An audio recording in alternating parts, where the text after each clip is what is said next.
یہ Usama bin Laden کے ذکر کے اوپر بات کر دیجئے، اور دوسرا یہ جو سلامتی کونسل کی غیر مستقل رکنیت تھی اس میں ہندوستان کو 192 میں سے 186 ووٹ مل جانا، اور پھر پاکستان نے تو چلے سپورٹ کیا ہی کیا ہے، پاکستان کے تمام دوستوں نے بھی کیا ہے، اس کے اوپر بھی آج کافی تنقید ہوئی اور پرائم منسٹر کہہ رہے ہیں کہ خارجہ پالیسی جتنی اب کامیاب ہے کبھی نہ تھی۔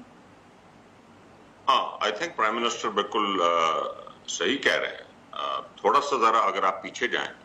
تو 2018 میں جب ہمیں حکومت ملی تھی تو سعودی عربیہ ہم سے بات چیت نہیں کرتا تھا، پی ایم ایل این کی حکومت سے، یو اے ای ہم سے بات چیت نہیں کرتا تھا، ایران ہم سے بات چیت نہیں کرتا تھا، امریکہ ہم سے بات چیت نہیں کرتا تھا۔ ہم نے یہ ساری اپنی خارجہ پالیسی کو ٹھیک کیا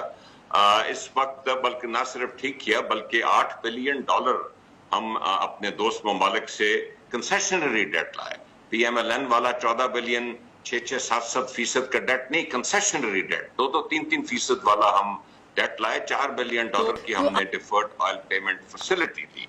ہاں، آپ کشمیر کی بات کرتے ہیں، کشمیر میں ہماری سوچ اور ہے۔ ہماری سوچ یہ ہے کہ مودی صاحب نے غالباً یہ سمجھا کہ بھئی نواز شریف صاحب سے تو میرے تعلقات اچھے ہیں، ادھر سے تو مجھے ریزسٹنس آئے گا کو نہیں، چلو میں ذرا اپنا وعد میں کھا لوں، لیکن وہ ایک گڑھے میں گر گئے ہیں۔ واضح ہے، ابھی آپ دیکھ رہی ہیں کہ جو انہوں نے لداخ کا سٹیٹس چینج کیا ہے اس کے نتیجے میں چائنا نے کیا کیا ہے، وہ تو ایک گڑھے میں گر گئے ہیں مودی صاحب۔ آپ نے سلامتی کونسل کی بات کی تو میں گزارش کروں کہ سلامتی کونسل کے غیر مستقل ممبر ویسے ہی ٹیمپرری، آئی تھنک ٹوٹل 15 ہوتے ہیں، 5 مستقل ہیں اور کچھ نمبر ہوتا ہے جو غیر مستقل ہوتے ہیں، اور وہ کچھ عرصے بعد مختلف ممالک جو ہیں وہ آتے ہیں۔ پاکستان کئی دفعہ ہے، یہ کوئی ایسی ایکسٹراڈنری یا انیوژول بات نہیں ہے کہ وہ ممبر کیسے بن گیا اور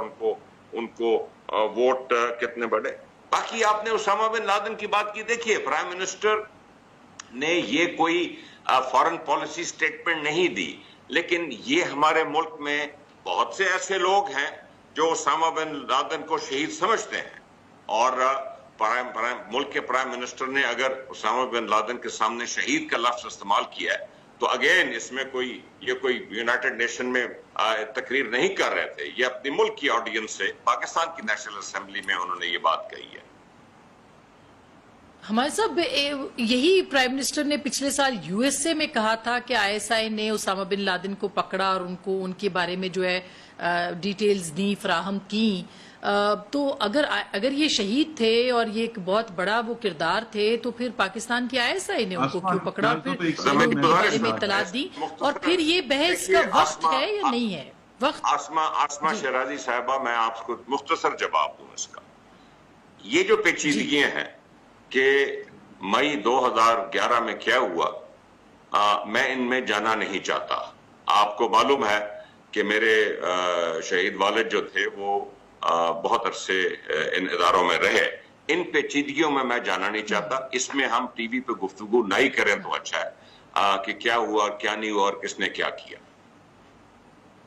نہیں آسما، لیکن ہمیں وزیر اعظم کے جو بیانات ہیں اس کے جوابات بھی تو چاہیے نا۔ جب وزیر اعظم نیو یارک ٹائمز کو کہتے ہیں کہ مودی صاحب کا دوبارہ منتخب ہونا کشمیر کے لیے اچھا رہے گا، ہمیں اس کا جواب چاہیے۔ ایران جا کر جب وہ فرماتے ہیں کہ پاکستان سے در اندازی ہوتی ہے ایران میں، اور مجھے معلوم ہے جب وہ 1 سے زائد دفعہ کہہ چکے ہیں کہ پاکستان آرمی نے ٹیررسٹ کو ٹرین کیا، اور یہ صرف ان کے اور بھی ایک پوری لسٹ ہے ان کے بلنڈرز کی جو ہم سنا سکتے ہیں، تو جب اس قسم کے وہ مستقل طور پر ایسے بیانات دیتے ہیں جو پاکستان کی خارجہ پالیسی اور پاکستان کی سیکیورٹی کے لیے نقصان دہ ہیں، اور ہمارے دوستوں میں وہ مایوسی پیدا کرتے ہیں، ہمارے دشمنوں میں وہ جو ہے وہ بڑھاوا ان کو ملتا ہے، تو پھر یہ بات سوچنی پڑے گی کیا وزیر اعظم جو ہیں وہ ان کی جو گفتگو ہے کیا وہ حقائق پر بیسڈ ہے کہ نہیں ہے، اور آج پھر ثابت کیا ہے کہ وہ حقائق سے دور جا چکے ہیں۔